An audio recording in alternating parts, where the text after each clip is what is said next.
Smart saving plan తో మీ ఆత్మీయులకు ఉజ్వలమైన సురక్షితమైన జీవితం అందించండి. టాటా ఏఏతో ఇది సాధ్యం. వైద్యుల నిర్లక్ష్యానికి ఒక నిండు ప్రాణం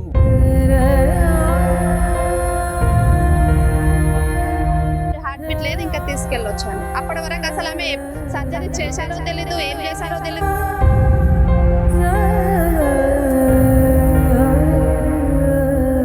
పిల్ల మంచిగా నాతో వస్తే చాలు, మాకు అంతే, మీ చేతిలో పెడుతున్నామని మేమన్నాం.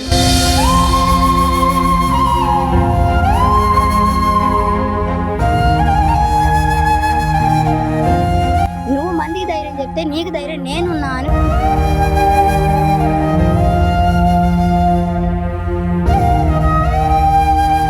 వైద్యుల నిర్లక్ష్యానికి ఒక నిండు ప్రాణం బలైన ఘటన నిజామాబాద్ లో చోటు చేసుకుంది. నిజామాబాద్ లోని ఒక ప్రైవేట్ ఆసుపత్రిలో కూడా ఒక మహిళ ప్రాణాలు కోల్పోయిన ఘటన.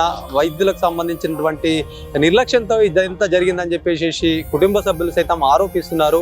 నగరంలోని ఒక ప్రైవేట్ ఆసుపత్రిలో వెన్నునొప్పి కారణంగా కూడా ఒక మహిళ వచ్చింది. పడగల్ గ్రామానికి చెందినటువంటి ఒక మహిళ 33 సంవత్సరాలు ఉంటుంది. ఆమె 3 రోజుల క్రితం అయితే హాస్పిటల్కి వచ్చారు. ఏదైతే అక్కడ డిస్క్ ప్రాబ్లం ఉంది, వెన్నునొప్పికి సంబంధించినటువంటి సర్జరీ చేయాలని చెప్పి వైద్యులు సూచించారంట. ఈ నేపథ్యంలో వాళ్ళు ఒప్పుకున్న క్రమంలో కూడా అది వికటించి కూడా మొత్తానికి మరణించిందని చెప్పి బంధువులు సైతం ఆవేదన వ్యక్తం చేస్తున్నారు. మాట్లాడదాం ఒకసారి, వాళ్ళు ఏం చెప్తారు, అసలు ఎప్పుడు వచ్చారు, ఎలా జరిగింది అనే అంశం పైన కుటుంబ సభ్యులు ఉన్నారు. మాట్లాడడం, ఏం జరిగిందమ్మా అసలు? 2 days బ్యాక్ వచ్చారండి. తనకు బ్యాక్ పెయిన్ ఉందనేసి సర్జరీ చేయాలని చెప్పారు. ఓకే సార్ అని సర్జరీకి ఒప్పుకున్నారు, సర్జరీకి పంపించారు. మొన్న 10:30కి తీసుకెళ్లారు మార్నింగ్. అయితే ఈవినింగ్ 5 o'clock కి సర్జరీ కంప్లీట్ అయింది చెప్పారు. మరి అక్కడ అప్పుడు ఏమైందో తెలీదు. వాళ్ళు ఈ రోజు మార్నింగ్ వరకు కూడా అసలు ఏం చెప్పలేదు. తను ప్రాణాలతో ఉన్నదని చెప్పారు. మేము చూద్దామని వెళ్ళేసరికి అప్పుడు ప్రాణాలతో తను లేదు. అప్పుడు చెప్పారు హార్ట్ బీట్ లేదు, ఇంకా తీసుకెళ్ళొచ్చు అని. అప్పటి వరకు అసలు ఆమె సర్జరీ చేశారో తెలీదు, ఏం చేశారో తెలీదు, అసలు మాకు ఏం తెలియదు. వాళ్ళు మాకు ఏం చెప్పనే లేరు. జస్ట్ పేషెంట్ కి చూద్దామని వెళ్ళినప్పుడు తను ప్రాణాలతో లేదని చెప్పారు, అంతే. వాళ్ళు ఏం చేసింది మాకు తెలియదు. వాళ్ళ చేతులారని మా వద్ద ప్రాణం పోయింది, మాకు ప్రాణం కావాలి, అంతే. ఏం చెప్తున్నారు అసలు వైద్యులు? అసలు సర్జరీ చేసిన తర్వాత అంటున్నారా, చేయక ముందు అసలు ఏం చెప్తున్నారు ప్రజెంట్? చేసిన తర్వాత తనకు హార్ట్ బీట్ వర్క్ చేయట్లేదని చెప్పారు. చేయక ముందు బానే ఉంది, బానే వచ్చింది. సర్జరీ తర్వాతనే తనకు హార్ట్ బీట్ పని చేయట్లేదని చెప్తున్నారు. అంత ముందు ఎట్లా ఉంటుండే ఆమె? అంటే ఆరోగ్యంగా ఉండి ఇక్కడికి వచ్చారా, ఎట్లా ఉంది? అంటే నార్మల్ గా బ్యాక్ పెయిన్ ఉందని ఆరోగ్యంగానే వచ్చింది, నడుచుకుంటూనే వచ్చింది, ఆరోగ్యంగానే వచ్చింది. తను ఇంటి దగ్గర బీడీలు చుట్టుకుంటూ ఉండేది. అంటే కూర్చొని బ్యాక్ పెయిన్ వచ్చింది కాబట్టి ఏదో సర్జరీ అవసరం అని అంటే వేరే దగ్గర చూపించుకున్నారు. సర్జరీ అవసరం అంటే ఇక్కడ మంచి డాక్టర్, మంచి హాస్పిటల్ అని వచ్చారు. బట్ ఇలా అవుతుందని మాకు తెలియదు కదా. వాళ్ళతో కానప్పుడు చెప్పేది, మాతోని కాదు, ఈ పేషెంట్ సీరియస్ ఉందంటే మేము ఎక్కడికైనా తీసుకెళ్లే వాళ్ళము. ప్రాణం పోయేంత వరకు చెప్పకపోవడం ఏందండి? మీకు నమ్మకం మేము వస్తే మా ప్రాణాలు తీసి మీరు ఎక్కడో ఉండడం ఏంది? మా ప్రాణం మాకు కావాలి, అంతే. తనకి ఇప్పుడు ఒక బాబు ఉన్నాడు, తనకు ఎవరు చూసుకుంటారు? తను చూసుకుంటాడా? ఎక్కడో ఏదో చేసేసి హాయిగా ఏసీ రూమ్లలో ఉంటే మేము ఎవరికి అడగాలి? ఇప్పుడు మాకు ప్రాణం కావాలి, అంతే. మాకేం అవసరం లేదు వేరే. వైద్యుల నిర్లక్ష్యంతో వైద్యుల నిర్లక్ష్యమే మరి, అంతే. నడుచుకుంటూ వచ్చిన మంచి పేషెంట్ లాగా పడుకోబెట్టి ఆపరేషన్ చేస్తున్నాం, ఏదో చేస్తున్నామని ప్రాణం పోయేంత వరకు చెప్పకపోవడం ఏంది? అంతే, వాళ్ళ నిర్లక్ష్యమే మరి. అది వాళ్ళ చేతులారనే ప్రాణం తీశారు.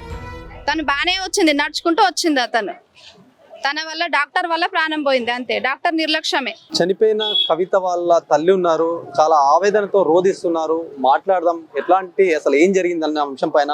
అమ్మా అసలు ఏం జరిగిందమ్మా? వెన్ను నొప్పి ఇచ్చిందని చెప్పి హాస్పిటల్ తీసుకొచ్చిన తర్వాత ఇట్లా జరిగిందా? ఎప్పుడు తీసుకొచ్చారు? బుధవారం తీసుకొచ్చాం. ఎవరో క్యానింగ్ చేసినాం, రక్త పరీక్ష చేసినాం, ఇక్కడ క్యానింగ్ తీసిండు, అన్ని పొద్దుగుతాయినాయి ఇవన్నీ. మళ్ళా గురువారం నాడు ఆపరేషన్. ఇక పొద్దున 9 గంటలకు ఓపీకి తీసుకుపోతామని తీసుకొచ్చినాక వెళ్ళి 10 గంటలప్పుడు బట్టలు వేసిండ్రు, చేసినాక వెళ్ళి నేను పోయినా, అమ్మాయితోటి మాట్లాడిన తర్వాత డాక్టర్ పిలిచిండు. డాక్టర్ తోటి కూడా మాట్లాడినా. ఏంటిదమ్మా నీ వేదన ఏమో చెప్పు అన్నాడు. అంటే ఏం లేదు సారు, మా పిల్ల మంచిగా నాతోటి వస్తే చాలు, మాకు అంతే, మీ చేతిలో పెడుతున్నామని మేమన్నాము. అంటే సరే అమ్మ అన్నాడు. అల్లుడికి ఏమన్నాడు, ఏం సురేష్ ఎందుకు డల్లుగా ఉన్నావు అన్నాడు. నాకు భయం వేస్తుంది అని పిల్లాడు అన్నాడు. పిల్లగాడు మీ అల్లుడు ఏం చేస్తారు? RMP doctor Padigal. ఈ ఇంట్లోకి పేషెంట్లు తెస్తాడు. ఇట్లాంటి కేసులు కూడా చేయించిండు ఇక్కడ. అయితే అట్లా అన్నాడు. అంటే నేనున్నా అని ఇట్లా భుజం కొట్టిండు. ఇంకా మా అల్లునికి, నువ్వు మందికి ధైర్యం చెప్తే నీకు ధైర్యం నేనున్నా అని భుజం కొట్టిండు. కొట్టంగానే సరే అమ్మా మంచిగా చూసుకో 6 నెలల దాకా 3 నెలలు అయితే మంచిగా కాపాడుకుంటే సరే సరే నా అక్కడ వచ్చా కాపాడుకుంటాను నాన్న. ఆపరేషన్ జరగక ముందు చెప్పిండే దాన్ని. ఇవన్నీ జరగక ముందు చెప్పిండు. చెప్పినాకెళ్ళి మళ్ళీ ఇట్లా కూడా అన్నాడు, మనం గోడ కడతాం ఒకటే రోజు అవుతుంది, కానీ దానికి గట్టిగా పడాలంటే మనకు వారం 10 రోజులు పడుతుంది. అందుకోసం నీ బిడ్డను 6 నెలలు జాగ్రత్త చేసుకో అన్నాడు. సరే సరే చేసుకుంటా అన్నా అటు లోపలికి పోయి అమ్మాయికి మాట్లాడినా. అమ్మాయి ముఖం మీకు చేతి దింపిన భయం ఇస్తుంది తల్లి అంటే, లేదమ్మా నాకు భయం ఇస్తలేదు అని అన్నది.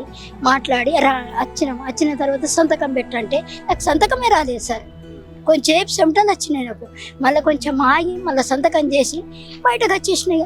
బయటకు వచ్చిన 11 తర్వాత తీసుకువెళ్ళు లోపలికి. మళ్ళీ 4:30 తర్వాత తీసుకొచ్చిన తర్వాత చూడబోయే వరకంటే అంత చేసినాకెళ్ళి అవి ఏమో చేసిందో ఏమో ఇక డాక్టర్ దగ్గర తెలుసు. డాక్టర్ మాతో మాట్లాడేటోడు ఆమె ఎక్కడ ఉరికిండ్లు అంటే 4-5 డాక్టర్లు తిరిగిండ్లు. మేము బయటకు వెళ్ళి వచ్చినామా పేగేసుకుంటాం అంతే. డాక్టర్ కాడికి రమ్మ అప్పుడు ఏం జరిగింది ఎట్లా అని? లేడండి, సర్జరీ డాక్టర్ లేడు అప్పటికి. వేరే ఏదో కాంపౌండరో తన డాక్టరో ఆర్ఎంపీ డాక్టరో ఎవరో తెలీదు. సర్జరీ డాక్టర్ ఏదంటే లేడమ్మా సర్జరీ డాక్టర్. మరి ఎలా అని అంటే, నాతో ఇవన్నీ మాట్లాడకండి మేడం, మీరు సార్తో మాట్లాడండి వస్తారని చెప్పారు. అప్పటికి సార్ కూడా లేడు. ఒక పేషెంట్ పట్టినప్పుడు తన క్యూర్ అయ్యేదాకా ఆయన చూసుకోవాలి కదా. మార్నింగ్ అయినా వచ్చి అంత సీరియస్ ఉన్నప్పుడు తను చూసుకోవచ్చు కదా. కాంపౌండర్లు వీళ్ళు చూసుకున్నప్పుడు అంత సీరియస్ అయినప్పుడు కాంపౌండర్లు ఏం చేస్తారండి? తను చూడాలి కదా సీరియస్ కండిషన్. ఆయన సర్జరీ చేశాడు, అది సక్సెస్ అయ్యేదాకా అక్కడ ఉండాలి కదా. వాళ్ళకి అసలు చనిపోయిన విషయం అసలు మీకు ఎవరు చెప్పారు? 7కి చెప్పారు. కాంపౌండరే అనుకుంటా అతను. తెలిసింది 7 o'clock ఈ రోజు మార్నింగ్. 5 గంటలకు చూసారని అంటున్నారు. వీళ్ళు చూసారు కానీ బట్ అప్పుడు చెప్పలేదు చనిపోయారని. అంటే ఎట్లాగో సర్జరీ అయింది కదా, తను ఇంకా కోలుకోలేదు అన్నట్టు వాళ్ళు అలా అనుకున్నారు. బట్ చనిపోయాడని వాళ్ళకి ఎవరికి చెప్పలేదు. 7 o'clockకి నేను వెళ్ళి చూద్దాం ఆ వద్దని అంటే అప్పుడు చెప్పారు హార్ట్ బీట్ లేదమ్మా అని. అప్పటికి కూడా ఇంకా సర్జరీ చేసిన డాక్టర్ అయితే లేడు. ఏంటి సార్ మొత్తం స్పైన్ ప్రాబ్లం అని చెప్పి ఇక్కడికి వచ్చారు? స్పైన్ ప్రాబ్లమే. అది ఇప్పుడు ఎంఆర్ఐ స్కానింగ్ ఇవ్వమంటే ఇవ్వట్లేదు. ఎంఆర్ఐ స్కానింగ్ ఇవ్వట్లేదు. కేసెట్ పోలీసు వాళ్ళ దగ్గర ఉంది. పోలీసు వాళ్ళు ఒక సిఐ, 3 ఎస్ఐలు ఇక్కడ, 3 ఎస్ఐలు, ఒక సిఐ, పోలీస్ డిపార్ట్మెంట్ అంతా వచ్చేసి వెయిట్ చేస్తారు. ఏం జరుగుతుందో అర్థం కావట్లేదు. మేము ఎక్కడ గొడవ చేయట్లేదు. మేము మాట న్యాయంగా డిమాండ్ ఏంది, పరిస్థితి ఏంది, ఏ డాక్టర్ చేసిండు, జూనియర్ డాక్టర్ చేసిండా, సీనియర్ డాక్టర్ చేసిండా అని అడుగుతున్నాం. క్వశ్చన్ చేస్తే చెప్పే పరిస్థితి లేదు ఇక్కడ. ఏమవుతారు ఇప్పుడు ఎవరైతే చనిపోయారో మీకు మీరు ఏమవుతారు? వదిన అవుతుంది మాకు. ఏం జరిగింది అసలు? 2 days బ్యాక్ ఇక్కడ జాయిన్ చేశాము. స్పైనల్ కార్డ్ ప్రాబ్లం వల్ల ఇక్కడ ఆపరేషన్ కోసం జాయిన్ చేయడం జరిగింది. ఆపరేషన్ చేసినప్పుడు డాక్టర్స్ ఏం చెప్పారంటే ఈమెకి ఎక్కువ ప్రాబ్లం ఏం లేదు, ఒక చిన్న డిస్క్ కేసు సెట్ అయిపోతున్న విధంగా మాట్లాడారు. ఈ రోజు మాత్రం నిన్న నైట్ వరకే ఆమె చనిపోయి ఉంటుంది, మాకు ఇన్ఫర్మేషన్ ఇవ్వకపోవడం, ఈరోజు ఎర్లీ మార్నింగ్ 5 గంటల వరకు ట్రై చేసినామని చెప్పేసి నిర్లక్ష్యం సమాధానం చెప్తారు. ఎవరైతే డ్యూటీ చేశారో అతనేమో ఎక్స్పీరియన్స్ డాక్టర్ లేదని ఇక్కడ చెప్పడం జరుగుతుంది. ఒక 3 సంవత్సరాల ఎక్స్పీరియన్స్ డాక్టర్తోనే చేస్తారని చెప్పడం జరిగింది. కానీ ఇక్కడ ఉన్నటువంటి మేనేజ్మెంట్ దీనికి సమస్యకు పరిష్కారం చూపడం అంటే, మాకు న్యాయం చేసే వాళ్ళు మాకున్న, మాకు సపోర్ట్ ఇచ్చే వాళ్ళు మాకున్నారు, మీకు సపోర్ట్ ఇచ్చే వాళ్ళు మీ దగ్గర చెప్పుకోండి, మీతో ఏదైతే చేసుకున్న విధంగా నిర్లక్ష్యంగా మాట్లాడుతున్నారు. దీనికి సంబంధించి ఈ ప్రతిభ హాస్పిటల్ యాజమాన్యం ఏదైతే ఉందో వీళ్ళపైన చర్యలు తీసుకోవాలి. ఈరోజు చర్యలు తీసుకోకపోతే ఎక్స్పీరియన్స్ లేని డాక్టర్లతో చేయించడం వల్ల మాలాంటి ఎంతో కుటుంబాలు బాధపడే పరిస్థితి ఏర్పడుతుంది. దీనికి బాధ్యత వహించి ఇక్కడ ఉన్నటువంటి డిఎంహెచ్ఓ కానీ కలెక్టర్ కూడా స్పందించాల్సిన అవసరం ఉంది. ఈరోజు పొద్దున 8 గంటల నుంచి ఇక్కడ మేము బాధితులం గోడు వినిపించుకుంటప్పటికి కూడా ఇప్పటి వరకు డిఎంహెచ్ఓ కానీ కలెక్టర్ కానీ హాస్పిటల్కి సంబంధించి ఎవరు కూడా ఇక్కడికి రాకపోవడం ప్రభుత్వ అధికారుల నిర్లక్ష్యం స్పష్టంగా ఇక్కడ కనిపిస్తూ ఉంది. ఈరోజు ఇక్కడ పేపర్లో న్యూస్లో స్క్రోలింగ్ జరుగుతూ ఉంది. ఈ విషయాన్ని అధికారులకు కనిపిస్తా లేదా?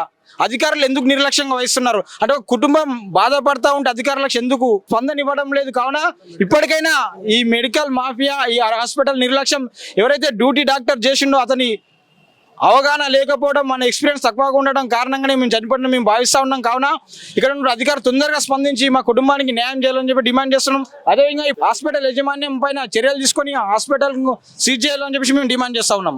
న్యాయం ఎట్లాంటి న్యాయం కావాలనుకుంటున్నారు? మా కుటుంబానికి హాస్పిటల్ నిర్లక్ష్యంగా ఉండే కారణమైంది కాబట్టి దీనికి బాధ్యత ఎవరైతే ఉన్నారో వాళ్ళపైన చర్యలు తీసుకొని హాస్పిటల్ సీజ్ చేయాలని చెప్పేసి ప్రభుత్వ అధికారులు మాకు ఎటువంటి న్యాయం చేయడానికి అవకాశం ఉందో అన్ని విధాలుగా న్యాయం చేయాలని చెప్పి మేము డిమాండ్ చేస్తూ ఉన్నాం. తన బంధువు చనిపోయారని చెప్పేసి ఒక ప్రైవేట్ హాస్పిటల్ ముందలైతే ధర్నా చేస్తున్నారు, నిరసన వ్యక్తం చేస్తున్నారు. మాట్లాడదాం, చెప్పండి ఎట్లా జరిగింది సంఘటన? మొత్తం చాలా మట్టుకు కూడా ఆవేదన అయితే వ్యక్తం చేస్తున్నారు. అసలు ఏం జరిగింది? డాక్టర్లకు సంబంధించి అంటే ముందస్తుగా కూడా అసిస్టెంట్ పైన కూడా ముందు సమాచారం అంటే ఇట్లా ఉంది అని చెప్పిన తర్వాత సర్జరీ చేశారు. అసలు ఏం జరిగింది?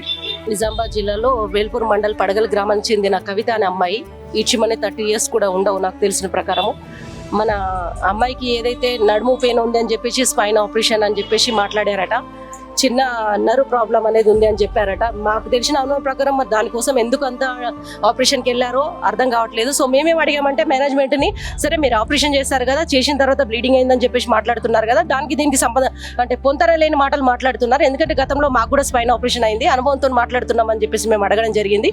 సో మీరు ఏదైతే చేసిరో ట్రీట్మెంట్ అది కేషెట్ ఇవ్వండి, ఎంఆర్ఐ స్కాన్లు కానీ అవన్నీ చూపించండి అని అంటే వాళ్ళు ఎట్టి పరిస్థితులు వాళ్ళు చూపించట్లేదు. మళ్ళీ మీదికేం చేయమంటున్నారంటే పోలీసు వాళ్ళు హ్యాండ్ ఓవర్ చేసుకున్నారంటున్నారు. పోలీసు వాళ్ళని అడుగుతానేమో లేదు వాళ్ళ దగ్గరే ఉన్నది అనే మాట మాట్లాడుతున్నారు. సో ఎంత నిర్లక్ష్యంగా సమాధానం చెప్తున్నారంటే ఈ వ్యవస్థలో ఎంత సిగ్గు చేయడం అనిపిస్తుంది. ఒక పానం ఖరీదు ఇంత నీచంగా ఇలా ఉంటుందా అని చెప్పేసి అనిపిస్తుంది. ఎందుకంటే వాళ్ళ అమ్మ వాళ్ళని చూశాను, వాళ్ళ అందరూ నలుగురు ఆడపిల్లలు అని చెప్పేసి అన్నారు. ఎంతో బాధతో ఏడ్చుంది. కనీసము సిగ్గు లేకుండా ఏదో బేరసెరలుగా మాట్లాడినట్టే మాట్లాడుతున్నారు తప్ప జరిగిన దానికి మాత్రం వాళ్ళు ఏ విధంగా ఆన్సర్ చెప్పలేకపోతున్నారండి. చాలా బాధ అనిపిస్తుంది. మీరు చనిపోయిన వాళ్ళకి మీరు ఏమవుతారు? నేను నిజామాబాద్ జిల్లాకి యాదవ్ సంఘం డిస్ట్రిక్ట్ ప్రెసిడెంట్ అండి, మంజులా యాదవ్ని. నా యాదవ్ జాతి బిడ్డలు ఇలా జరిగింది కాబట్టి నేను ఖచ్చితంగా వాళ్ళ తరఫున పోరాడానికి వచ్చిన నేను. ఎందుకంటే ఎట్టి పరిస్థితుల్లో వదిలిపెట్టాను, ఏ ఒక్కరిని వదిలిపెట్టాను. న్యాయం జరిగే వరకు ఊరుకునేదే లేదండి. వైద్యుల దగ్గరికి వెళ్ళారు, మాట్లాడారు. వైద్యుల వర్షం ఏముంది, మీరు ఏం అడుగుతున్నారు వైద్యులకు? వాళ్ళు ఒక 4-5 ఏదో వాళ్ళ ఫేవర్ లో ఒక గుండాలాగా తీసుకొచ్చుకొని కూర్చుకున్నారు. ఫేవర్ గా పోలీసు వాళ్ళందరినీ కూర్చుండబెట్టుకున్నారు. ఏమని మాట్లాడుతున్నారంటే లేదు మేము మాట్లాడినాము, వాళ్ళ భర్తతో మాట్లాడినాము అంటే వాళ్ళు అమౌంట్ సెటిల్మెంట్ లాగా మాట్లాడుతున్నారు తప్ప. అంటే నేనేమంటే నా ఉద్దేశం, నువ్వు పొరపాటు చేయకపోతే 1 రూపీ కూడా కట్టే అవసరం లేదు కదా. మా కర్మ కొద్ది చనిపోయింది అమ్మాయి అని మేము తీసుకెళ్తాం కదా, అది న్యాయమే కదా. సో ఇలాంటి డాక్టర్లు, ఇంత నిజమైన డాక్టర్లు అంటే సంపుతారు, ఖరీదు మాట్లాడతారంటే నాకు నచ్చట్లేదు. ఎందుకంటే ఈ అమ్మాయి కాదు, ఇంకా ఫర్దర్ కూడా ఫ్యూచర్లో ఎంతో మంది వస్తుంటారు. ఎంతో మంది వచ్చే పేషెంట్ వాళ్ళు కూడా ఎంత నిర్లక్ష్యంగా ఉన్నారు, వాళ్ళు ఇంకా ఎంత కేర్లెస్ గా చెప్తున్నారంటే ఇది కామన్, అప్పుడప్పుడు జరుగుతుండే ఇన్సిడెంట్ అని చెప్తున్నారు. అది కామన్ కావచ్చు. డాక్టర్ అనేవాడు అలా మాట్లాడకూడదు, అలా వాళ్ళ బిహేవియర్ మాకు నచ్చట్లేదండి. ఇప్పుడు ఏదైతే చనిపోయిన మహిళ ఉందో ఆ మహిళకు సంబంధించినటువంటి భర్త కూడా ఒక డాక్టర్ అంటే ఆర్ఎంపీగా వైద్యం నిర్వహిస్తూ ఉంటారు, చూస్తూ ఉంటారు. అంటే ఇట్లాంటి కేసులకు ఎట్లా ఉంటుంది, ఎలాంటి టెస్ట్ చేయాలి, అసలు ప్రాబ్లం ఏంటి అనేది ఎంతో కొంత అయితే ఆయనకు అవగాహన ఉంటుంది. మీరు ఈ అవగాహన ఉన్న తర్వాత కూడా ఆ టెస్ట్కి సంబంధించి ఆయన దగ్గరుండి చూస్తారు కదా, మళ్ళీ ఇంత చూసినప్పటికీ మళ్ళీ ఎట్లా జరిగింది? నన్ను అడిగాను, ఇప్పుడు వాళ్ళ భర్తను కూడా కలిశాను. సో ఏం జరిగింది, అంత ఆపరేషన్కి వెళ్ళి అంత సివియర్ ఉందా? అలా అయితే అమ్మాయి చనిపోయింది కదా, చూసినాను. అలా సివియర్ అయితే కనిపించలే. కనీసం ఒక 2-3 డేస్ పడుకొని అంటే మామూలుగా ఫీవర్ వచ్చిన ఉన్న ఫేస్ కూడా అట్లా లేదు అంటే, అవును అలా ఏం లేదు, నడుచుకుంటూ వచ్చిన యాక్టివ్ ఉన్న అమ్మాయిని ఇలా అయిపోయింది. ఏం కాదు 90% ఓకే ఆపరేషన్ అయింది అని చెప్పిండు, 10% రిస్క్ ఉండొచ్చు అంటే మామూలుగా స్పైన్ ఆపరేషన్ ఉంటే అట్లా ఉంటుంది అనుకున్నా కానీ ఇలా చనిపోతుంది అనుకోలేని ఆ అబ్బాయి కూడా చెప్పడం జరిగిందండి. తను కూడా చాలా వేదనతోనే ఇలా జరిగిందని ఉంచలేకపోయాను అని చెప్పేసి మాట్లాడుతాను. అంటే ఒక నమ్మకంగా అంటే ఆర్ఎంపీ డాక్టర్ ఒక పెద్ద హాస్పిటల్ తీసుకొచ్చి తన వైఫ్ని బాగా చేసుకోవాలనుకుంటాడు తప్ప ఏ భర్త చంపుకోవాలని చూడాడు కదమ్మా. అది మా వేదన అంత ఏంటంటే వాళ్ళు చెప్పే నిర్లక్ష్యం అనేది కరెక్ట్ కాలేదు. ఎందుకంటే ఇలాంటి మామూలు జనాలకి ఉండరా అంటే పోలీసు వాళ్ళైనా ఎవరైనా నేను అడిగేది క్వశ్చన్ ఏంటంటే కేషెట్ పోలీసు వాళ్ళ హ్యాండ్ ఓవర్ ఎలా పోతుంది, ఎందుకు కనీసం వాళ్ళ మదర్ కూడా ఎందుకు చూపించారు, పేషెంట్ మదర్ కన్నా చూపించాలి కదా, ఏం ట్రీట్మెంట్ చేయడం మాకు ఎక్స్ప్లెయిన్ చేయాలి కదా. చేయకుండా ఎలా ఉంటా అంటే ఇలా చంపుకుంటే పోతారా, మేము ఊరుకుంటామా? ఇలానైనా ఆన్సర్ వాళ్ళు చెప్పడం. కేషీట్ కావచ్చు, ఏదైతే స్కానింగ్ రిపోర్ట్ సంబంధించి మీకు కావాలి, మీకు చూపెట్టాలని చెప్పి మీరు డిమాండ్ చేస్తారు. అవును, ఆ విధంగానే చేస్తున్నాము. ఎవరైతే జూనియర్ డాక్టర్ తోని ఇంత నిర్లక్ష్యంగా ఆపరేషన్ చేయించారు కదా, జూనియర్ డాక్టర్ ఎవరైతే ఖచ్చితంగా బయటకు రావాలా. ఎందుకంటే తనని బాగా సేవ్ చేస్తున్నారు మీరు, అది కరెక్ట్ కాదు. ఎందుకంటే ఈ రోజు ఈ ప్రాణం తీసిండు, రేపు ఇంకో ప్రాణం తీయగలుగుతాడు. ఎందుకంటే మేము చాలా ఓపికతో ఉన్నాం, ఇప్పటివరకు ఎలాంటి ఇష్యూ చేయాలనుకుని సామరస్యంగానే ధర్నా చేస్తున్నాము. ఇంకా వాళ్ళు పెంచుకోవాలంటే మేము కూడా సిద్ధంగా ఉన్నామని చెప్తున్నామండి. పేషెంట్ తాలూకు వివరాలు అడిగితే వివరాలు ఇవ్వట్లేదు, అందుకే మేము ధర్నాకు దిగామని చెప్పేసి వాళ్ళు చెప్తున్నారు. మొత్తానికి పేషెంట్ కి జరిగినటువంటి అసలు ఏదైతే స్పైన్ సర్జరీ చేశారో సర్జరీ సంబంధించి కేషీట్ కావచ్చు, స్కాన్ రిపోర్ట్స్ అయితే కూడా తమకు చూపించాలి, మేము ఆ ధర్నాకు కొనుక్కోలేదు, అసలు ఏం జరిగిందని తెలుసుకునే ప్రయత్నంలో భాగంగానే మేము అడిగితే సమాధానం సరిగా ఇవ్వట్లేదు, అందుకే ఇట్లాంటి ధోరణి ఎంచుకోవాల్సి వస్తుందని చెప్పేసి వాళ్ళైతే మొత్తానికి చెప్తున్నటువంటి పరిస్థితి. కెమెరా పర్సన్ జగదీష్తో శ్రీనివాస్, సుమన్ టీవీ, నిజామాబాద్.